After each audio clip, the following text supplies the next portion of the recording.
Hey, what's going on, guys? Coming at you with an updated deck profile post Maximum Crisis, and today I'll be showing you guys my Gem Knight deck.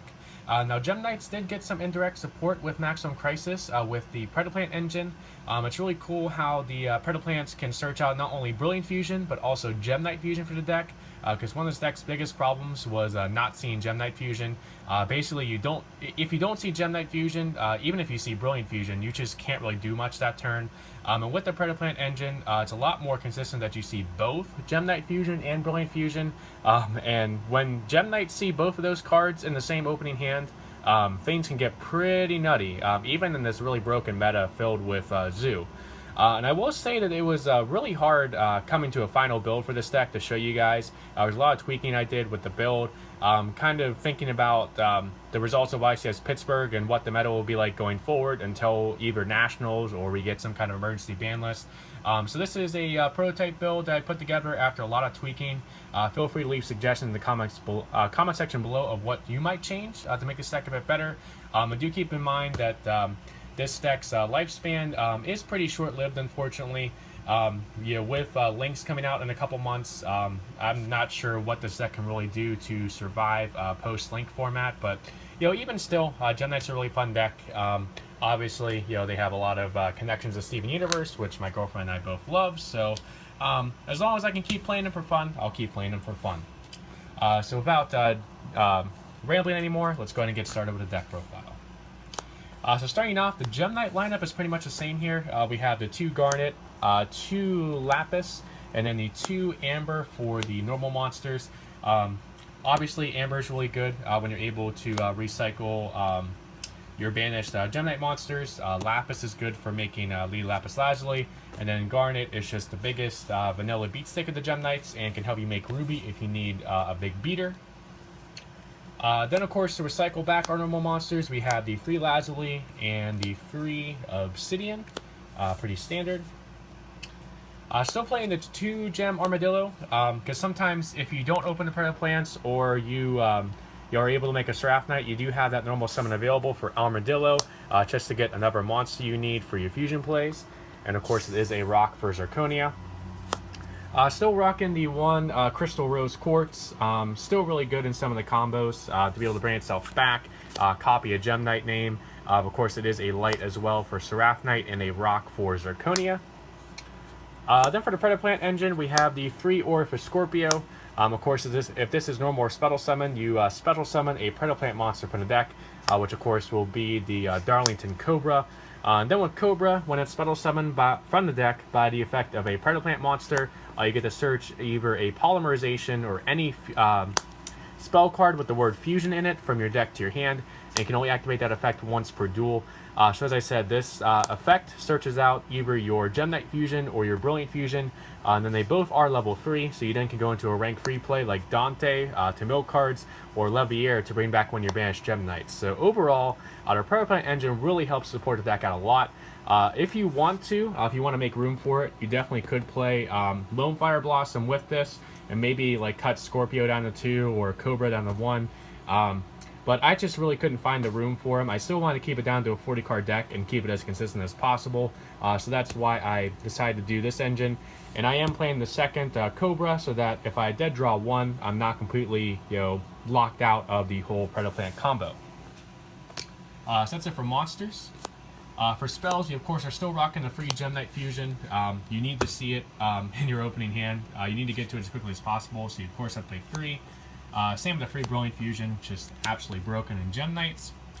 And then we did cut it down to 2 Absorb Fusion. Now with the Predaplant engine, this isn't as needed to search out Gem Knight Fusion, but it's still pretty good.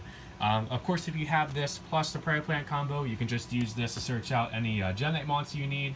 And especially with the way I've tweaked around this build, the whole clause where you basically can't summon anything other than Gem Knights, you can't Xyz summon for the rest of the turn when you use this, isn't as much of a hindrance because this build is a lot more focused on fusion summoning.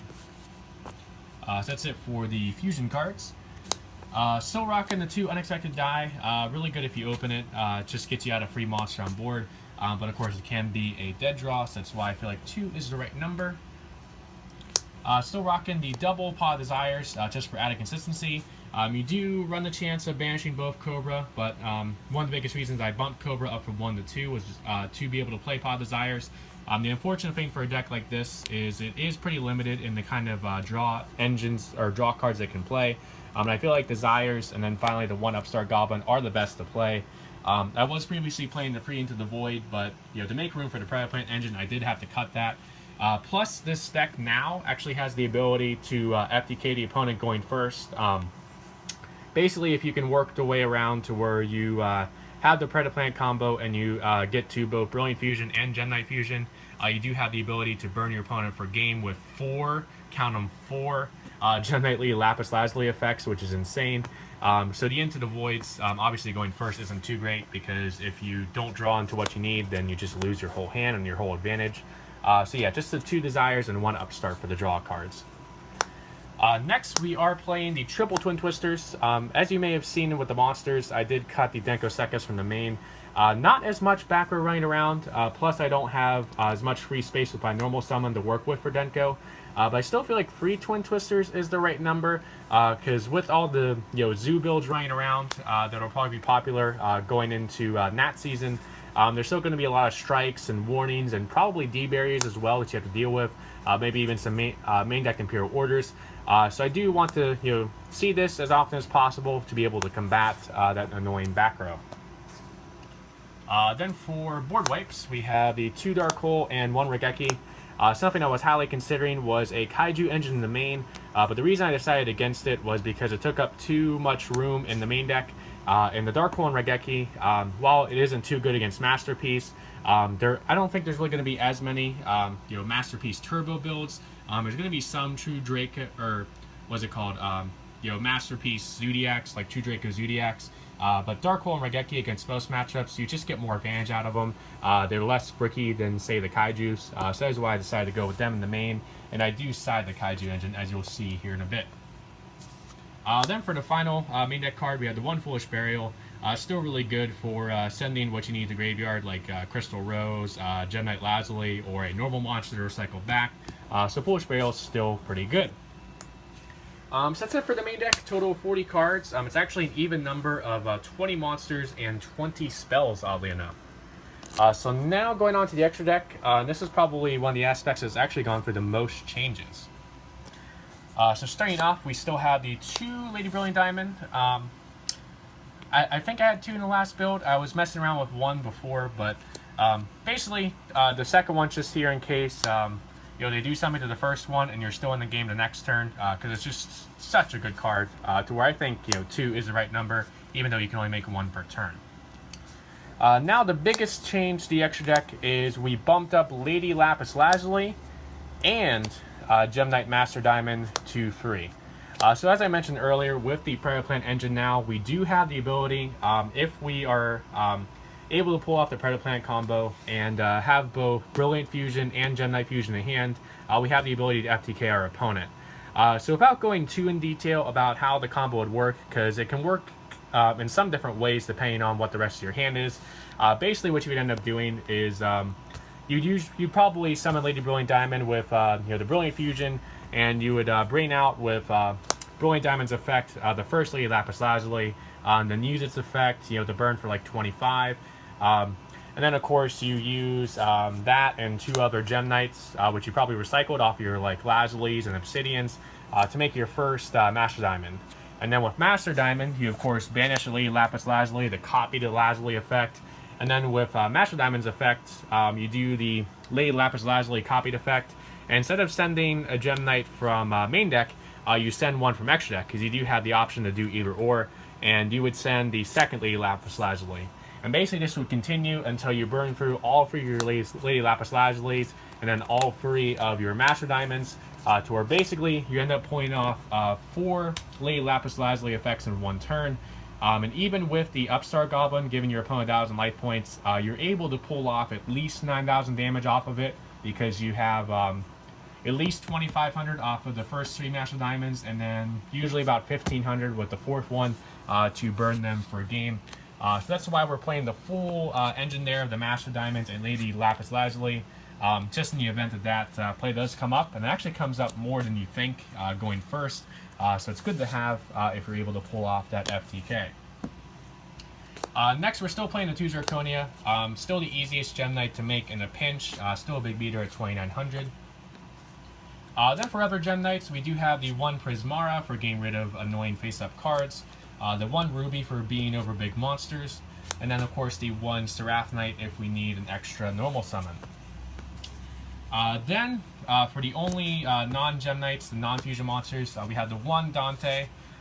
Pretty decent to make with the Predaplants to mill a few cards, especially if you're looking to get more monsters in graveyard to recycle off of Lazuli or Obsidian. Or if you just need to get Gem Knight Fusion graveyard to recycle because you don't have Gem Knight Fusion yet. So Dante's pretty decent, nice 2,500 beater as well. And then finally the 1 Leviair the Sea Dragon to be able to bring back a banished Gem Knight monster. I don't play any other Xyz. There's really not room for any rank 4s, rank 5s, or rank 8s like I previously played because of bumping up the Lady Lapis Lazulis and Master Diamonds. So now to wrap it up with the side deck. So even though there aren't as many like really back row heavy decks running around, I still feel like side decking the free Denko is important because you will sometimes run into like those Paleo Zoo matchups. There was Dynamis that was giving some people scares at YCS Pittsburgh. So this is basically here, for those kind of instances, and at locals as well. You'll run into some really random back row decks. So Denko is always good for that. And this deck just struggles dealing with back row. Then, as I mentioned, I do play the Kaiju engine in the side. So we have the 2 Gamma Seal, the 1 Kumungus, the 1 Juzakiru, and then the 2 Interrupted Kaiju Slumber. Decided to do 4 Kaijus instead of 3 because of Pod Desires and the possibility of banishing 2 Kaijus. So I feel like 4 is a bit more secure with the 2 Slumbers. And you usually side this in against the True Draco matchup, to get over Masterpiece. Next, we're going first. We have the Frequency Prison. Really good to side in against Zodiacs.